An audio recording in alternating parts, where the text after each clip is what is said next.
Now let's talk about TypeScript. What can you say about it? First of all, what is TypeScript and what do we use it for? TypeScript is a superset or a JavaScript superset, which transpiles TypeScript into JavaScript code. It enables you to work in a much more cleaner way because you have types now. You can declare variables and define this variable with a number. This one will be a string. This one, well, for example, in JavaScript we don't have that, so you can specify this will be a string and this will remain a string. This is a boolean, and it will remain a boolean. Or you can even specify this can be a boolean or maybe a string. I mean, that's up to you. Why is this good? It's good because, for example, on JavaScript, I'm going to share my screen real quick. Okay. Okay, so one of the things that in JavaScript you have, it's this, for example, in this scenario in JavaScript, you tell me, would you be able to do this on C#? Of course not, right? I mean, sorry, I don't think that you are able to. And you can see the, yeah. I can see the screen. Can you like, is it, can we like maximize a little? Oh, there you go. Yeah, sure. Yep. Okay, can you do this in JavaScript? Sorry, in C#, for example? Can you run this bunch of code in C#? No, well, I don't think so. It will be, you can use the bar, but you cannot sum a string and and a numeric thingy. Yep. So, for example, you have this in JavaScript, and it will run. Do you have an idea? Do you have any idea of what this will print? No idea. It will print like a 1. I don't know, like a 12 or something. I'm not sure. It will print a 12. It will print a 12. But the type of data that it will print will be a string. So yeah, everything when you do operations like this in JavaScript, it almost always ends up being a string. It doesn't make any sense, actually. I mean, it doesn't make any sense at all. I mean, why would you want to sum a string with a number? I don't know, but sometimes it may happen. So TypeScript to the rescue. When you have TypeScript, you can specify, for example, stuff like this, which is string, number, and then this will bring type error, and you won't be able to compile your application because actually TypeScript compiles all of the JavaScript code into Java, all of the TypeScript code into JavaScript. So if you do this using TypeScript, you are safer. You are in a much more safe environment to don't have any issues like this, because if it may happen that you forget that A was a string or that B was a number, and you're expecting a number, right? Because in JavaScript, for example, in JavaScript, since this is a string, JavaScript previously, if you want to check equity, would be var is number. If I did this, for example, 12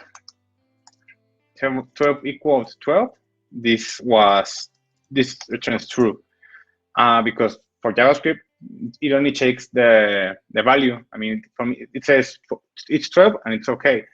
And then we have this is number strict. We have this 12, and you use the triple equals. The triple equals, yeah. And this is false. So let's say you have this. You have an if that does this. Let's say C equals 12. So let's say you forget that you declare A as a string, or you forgot that B was a number, and you're expecting a number.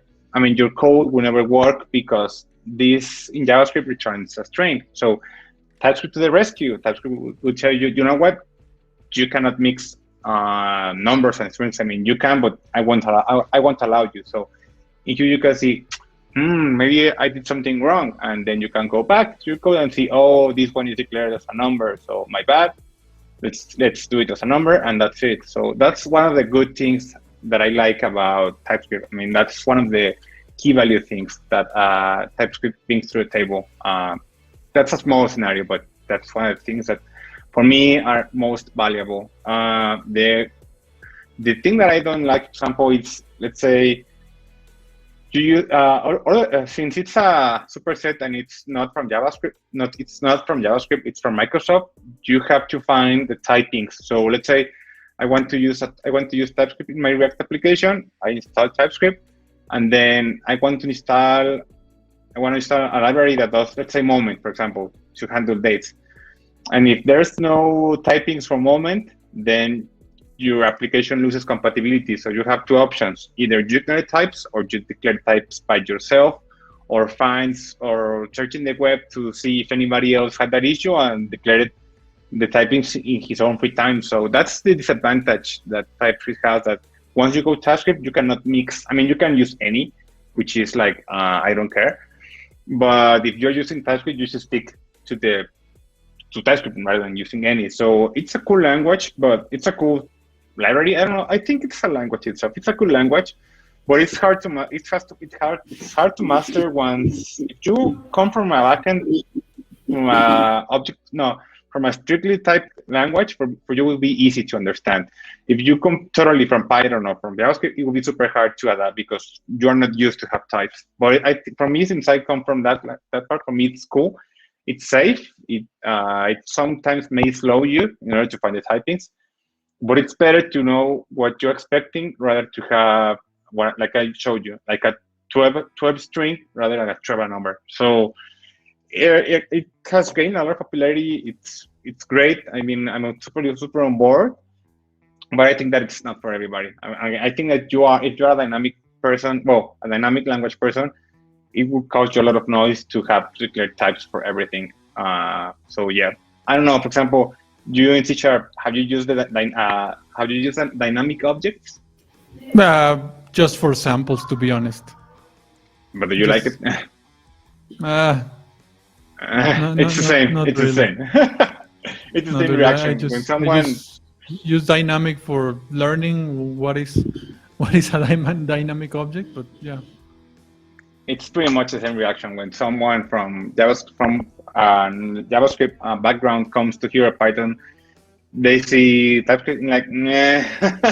It's pretty much the same reaction because you are forcing something into a language that was not meant to be that way. So, but again, even the creator of Node said that he wished that TypeScript existed when he created Node. So that's why he created Deno, which is pretty much Node backwards. Well, a mixture of letters, but Deno forces you to use TypeScript. And I think it's a great idea because when you're writing backend code, you have to know what you're expecting, what you're sending. So, you have to know all of the objects like in a correct way. So for me, having TypeScript in the backend, it's like a super great idea.